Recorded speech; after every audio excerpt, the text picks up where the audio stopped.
Föstudagsþátturinn heldur áfram og nú ætlum við að tala áhrif COVID-19 á framhaldsskólanema og hingað til mín eru komnar Helga Júlíusdóttir, námsráðgjafi í VFMA og Íris Ragnarsdóttir, fagstjóri lífsleikni og kennari í VFMA. Verið hjartanlega velkomnar, báðar tvær. Takk fyrir það. Takk fyrir það. Gaman að fá okkur hingað til mín.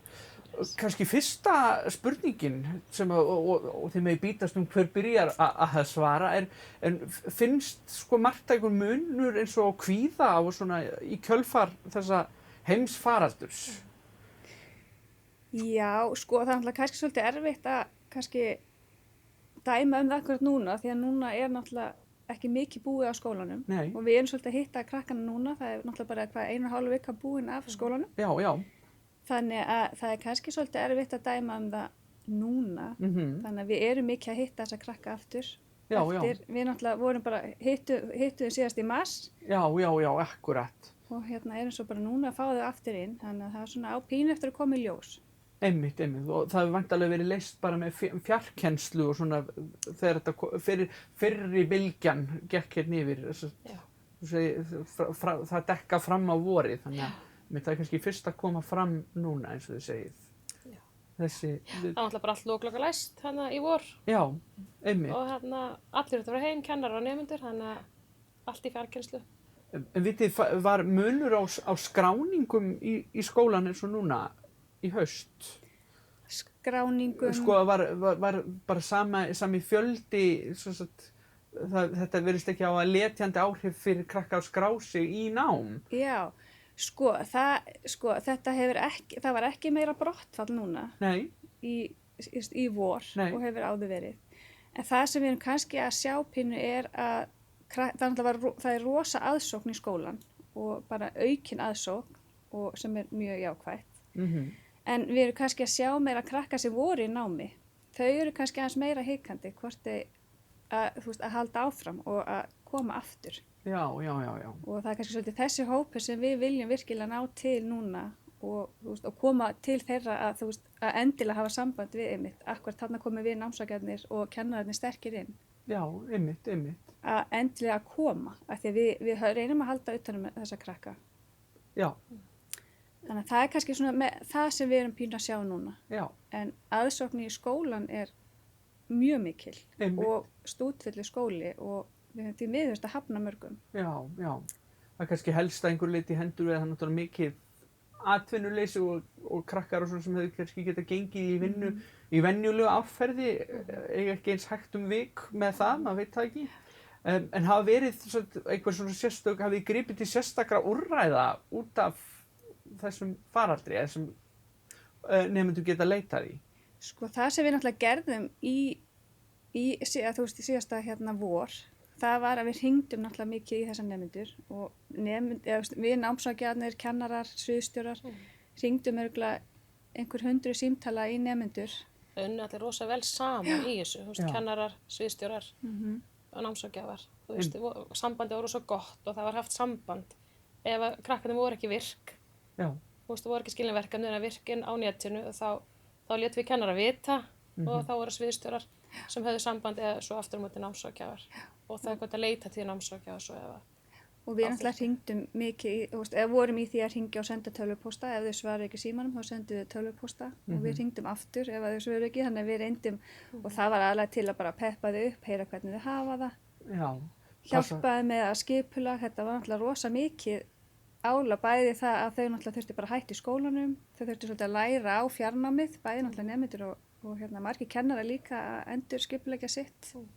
Já, auðvitað. Þannig að, og svo náttúrulega var kannski þessi óvissa hjá, líka nemendunum að vita ekki alveg, fengu að fá þau að koma aftur inn í skólan eða er þetta bara alveg búið, þau voru ekki að fá að hitta félaga sína, þannig að það var svo margt sem að...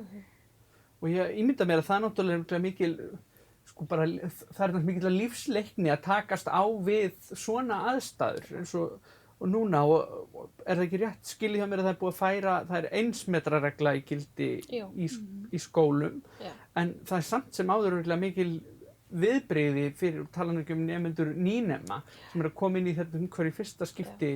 Hvernig finnst ykkur nemendur vera að höndla þessar breyttu forsendur? Mér finnst þau bara ótrúleg.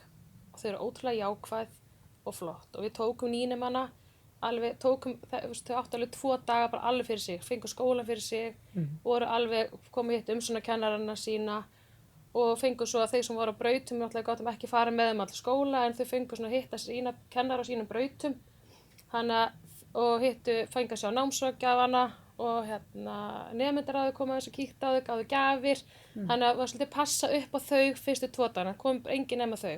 Nei, já. Og svo það sem þurfti að gera, þurfti alltaf bara að skipta niður, það var stóri hópar, já.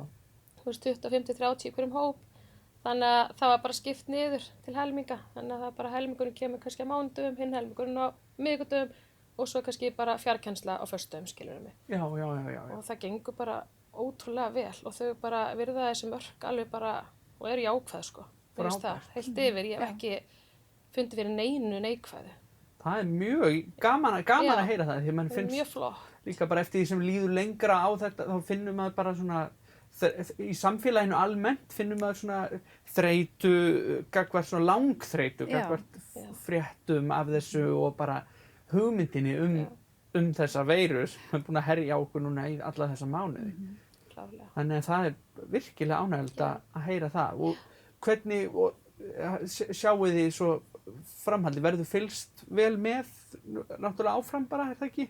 Jú, og bara mjög mikilvægt fyrir nemendum líka að vita bara af okkur og þú veist hvaða stuðningur er í boði, að geta leita til okkar og náttúrulega kennarana sinna.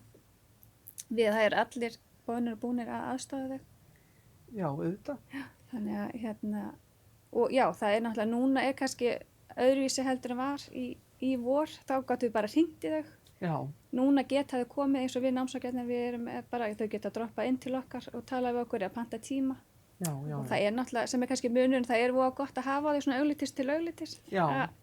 Það sem var kannski í haust þegar þau gátu sagt, þegar maður var að tala við í síma, þá var mjög auðvelt að segja, jú, þetta gengur mjög vel.